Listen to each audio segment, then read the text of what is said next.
Hey guys, Scott back here again with a new beer dissection video for you. What I have today, which I'm sure I'll pop it over my shoulder, is from Ommegang Brewery.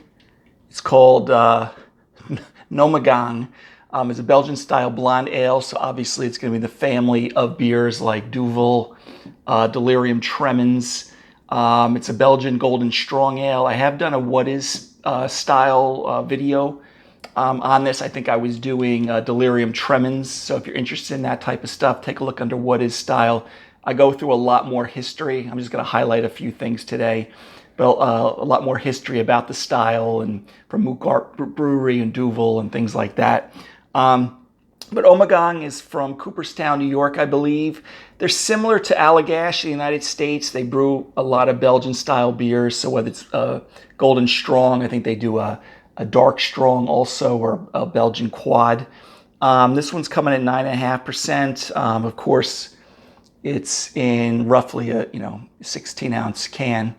Okay, but they call it Gnommegang from Brewery Ommegang in Cooperstown, New York. Allagash, remember, is in Portland, just outside of Portland. There's not too much more on the can. I usually have it spinning over my shoulder. But with this style, usually the alcoholic percentage range is somewhere between 7.5% and 10.5%. The IBU units are somewhere between 22 and 35, if I remember correctly. Remember, those are international bitterness units. With this, it's going to pour, which I'm going to get open here in a second, almost like you're drinking a Pilsner or like a Munich Helles or lager. It's going to be very effervescent, very blonde color. Remember, it's going to have aromatics as well as flavors of pear, apple. You're going to get those peppery phenols from the yeast.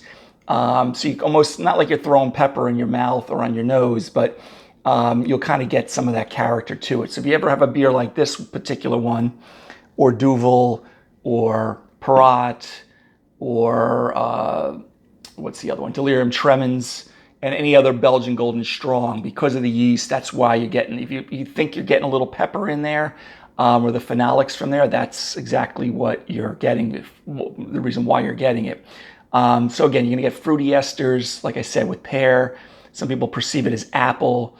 It's gonna be very dry, meaning it's gonna be very highly attenuated, meaning the yeast eat a lot of the sugar. Remember, in Belgium, I don't know if this one does the same way. They use candy sugar, and the yeast ferment all it out, so it just produces alcohol and, of course, flavor byproducts, but it doesn't leave a lot of residual sugar, so it makes the beer taste very dry. I'm not going to say to the extreme of like drinking champagne, but you're not going to get a lot of residual sweetness because of leftover sugar if it's brewed in a traditional Belgian style. So again, just a little background on the beer. Again, kind of a shorter version. If you want the long one, go into the what is style. So let's crack this bad boy open. Okay, I'll show you again. I'm not using anything too special here today, just kind of a typical tulip pint glass that I use a lot. Okay. If you know the beer Triple, it's similar to this beer, except it usually has a little more orange, they don't use orange, but like kind of orange aromatics and flavors and things like that. But you'll get the similar phenolics from the yeast as you would with this one. They're pouring aggressively these days, so I got a lot more head on there than I particularly want. But remember, this is highly carbonated beer. It is going to be very effervescent, and again, you're going to get a lot of crisp bite from the carbonation. Okay, so I have a nice white, maybe very light tan kind of head there. I got several inches of it. Now, if you pour it in a nice glass, you are going to most times get a larger amount of head than you typically would get. Usually we want to get about 1 inch. On something like this, you are going to get 3 to 5 inches, like German Weiss beer, or if you are pouring a Duvel. So right away, this is pouring like the Duvel. Okay.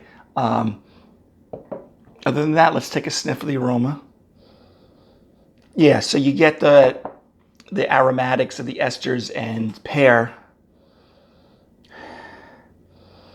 and a little bit of that peppery phenolic character that you get. And if you don't know what I'm talking about, pick up a beer like this or Duvel and smell it, and you'll notice it right away. You know you're in Belgium when you smell these different aromatics from the beer. Okay, you get a little white grape. Very nice though. Almost like you got like an old apple or pear that you kind of cut open and smell it. It almost sounds like, I don't want to make it sound bad that it's like, getting, crusty apple, but you kind of get that little bit more of a fermented kind of estery pear or apple sitting on your counter for too long. That's kind of what you get here. So it kind of accentuates the esters. Okay, but very, very good. It's actually smelling almost exactly like a Duvel or a Delirium Tremens. Okay, so let's take a look at the color of it. Okay, pretty crystal clear, which is pretty standard for the style. I reference a lot of the styles. Remember, it's from the BJCP, the Beer Judge Certification Program. This is pretty clear. There's just a tad touch of chill haze, but it may actually just be the condensation in the glass too. You can kind of see myself through it. So it looks very nice. Okay, guys, so cheers. Let's taste this.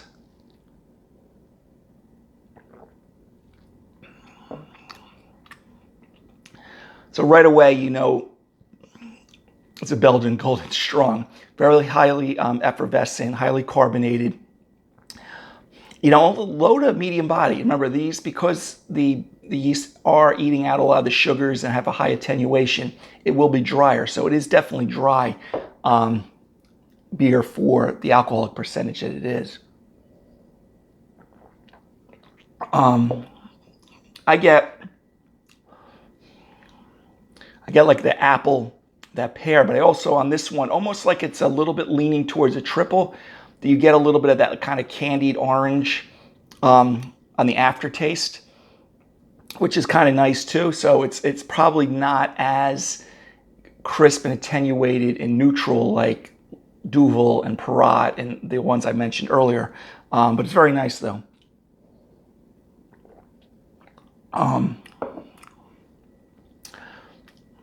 Again, it doesn't, not getting any alcoholic warmth, which usually I would get. Anything over 7.5, I usually get that. And if you do get it or you do perceive it, it should not be what we call hot or kind of like solvent-like. It should just kind of be a nice warmth. This one, I don't even perceive it much at all. Maybe if I take a few more swigs of this, but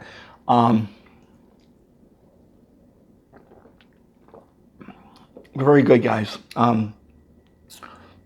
If I was grading this, just overall, just enjoyability, drinkability, I'd give it a good, A-, A range. I enjoy this style of beer. If I was comparing it to a Duvel, a Delirium Tremens, and beers like that are right from Belgium, I got to bring it down a little bit. Probably more in like that B+ range, but it's pretty close. If I did a side by side here, or one of those beer face-off videos, or drank it blindly, I probably would pick it up only because of that little bit of that candied kind of orange peel that I explained to you that I usually don't get in Delirium Tremens and Duvel, but it's still very, good, very good tasting beer, to be honest with you. So anyway, guys, pairing with this, with Belgian fare, typically, mussels, they cook with it all the time over there. Shellfish, any type of shellfish that you have. I probably would stay away from a lot of battered fish. I mean, again, drink what you want to drink with what you enjoy, but I think with something like this, you'd stick with kind of typical shellfish, clams, mussels. Light fishes would be fine with this because it has a lot of carbonation. And I didn't comment on the bitterness on it. Usually it's kind of moderate. And it is. It's kind of this moderate bitterness. But because of the high carbonation, effervescence, you can cut through a lot of fatty dishes also. So don't shy away with it. When in doubt, at least when I was studying for Cicerone, for the written part, when in doubt, go with a Belgian beer because of that carbonation. It cuts through a lot of different foods. All right, guys. So from Gnommegang or Ommegang Brewery, Gnommegang Belgian style blonde ale. Okay, I have it probably over my shoulder most of this video. Highly recommend it. I would try them out. And again, if you like Belgian style beers and you're looking for something domestic, look at Ommegang, look at Allagash. And there's one other, I can't think of it off the top of my head, that brews a lot of Belgian styles. I think you'll find you can't really go wrong with them. I think I did, not that long ago, depending when you're watching this, on Three Philosophers, which is a Belgian quad with cherries from Ommegang, which was very good. All right, guys, so till the next video, have a great day. Take care. Bye-bye.